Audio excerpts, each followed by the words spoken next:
Good morning. So, maraming uri ng pagtupi ng papel, no?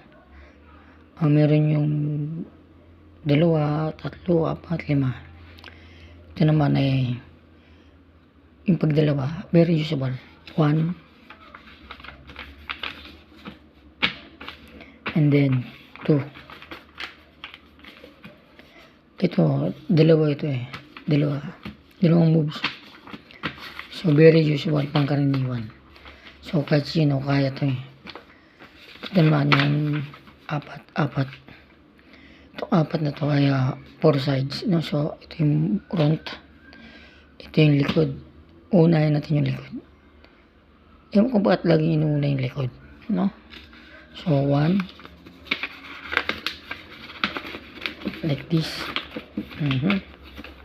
So, kailangan kinakapama pa yan eh. Itong left portion at yung right portion. Tapos dito rin. 2. Siyempre medyo hilahin mo yun. Diba? Tapos 2, that will be 3. Siyempre alalayan mo yung gilid. Salin yung gilid ba?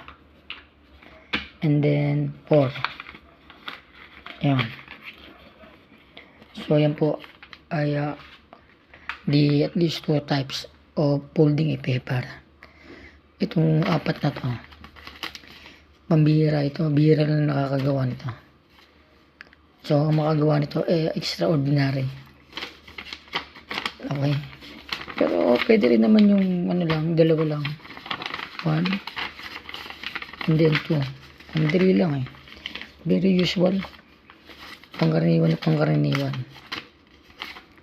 Alright, so bye bye. And you wanna give me hope?